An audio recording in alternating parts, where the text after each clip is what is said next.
Now, obviously, you started very, very young, and you know, have had just a super long and illustrious career.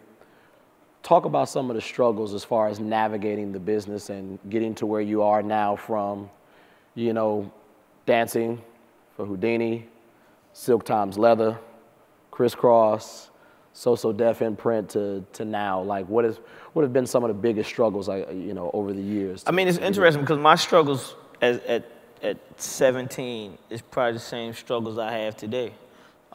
Is you constantly try. I mean, I started off with new artists, which is very rare, I guess, for people. But I started off trying to create my own artists from scratch. When you talk about Silk Times Leather, and then Crisscross, I never wanted to be on nobody's album that was out. I don't know why. That just didn't never strike me as something that I wanted to do. So I just constantly kept trying to convince people that I could create artists that was gonna sell records. And you know, it was difficult then, and it's even 100 times more difficult today. And I still feel like I'm in the same process. You always constantly trying to tell somebody, like, I could take this person and turn them into that person 3 times. And the people that's working there, they like, nobody does that.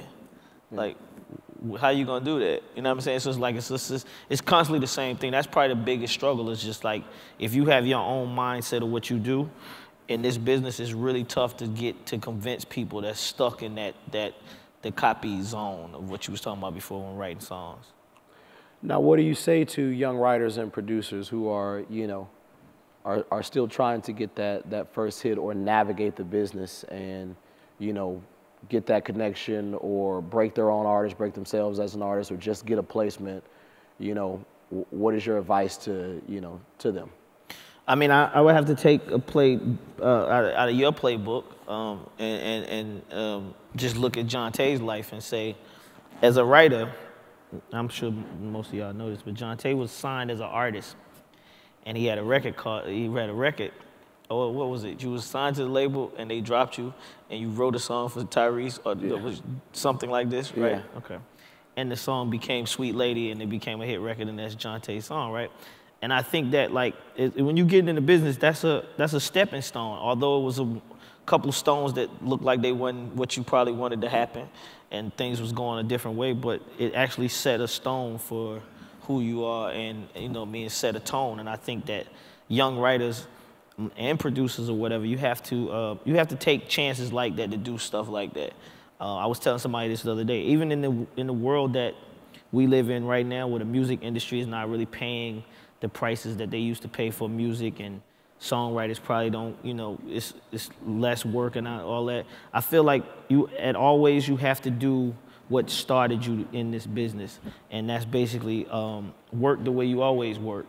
I feel like people get their best work when they're not thinking about money, when they're not thinking about nothing, and you do your best work at that time. And I feel like the higher you grow as an artist or producer, you should never lose that. I was telling somebody this the other day that was talking to me because they was asking me about doing some more music, and I'm like, yo, why y'all don't ask me to do the music? It's just another TV show. And they was like, well, we think you're just like, probably cost too much money. And I'm like, yo, listen, I'm gonna die making music. That's what I wanna do, so ask me to make the music. I'll do it for free because it's a thing that I'm trying to, you know what I mean? This is what I do. I don't do nothing else but make music and think about making music. So, and you gotta continue to keep, that's how I was when I was younger, and that's the mentality that I still have, and you gotta constantly keep that in your body, I think.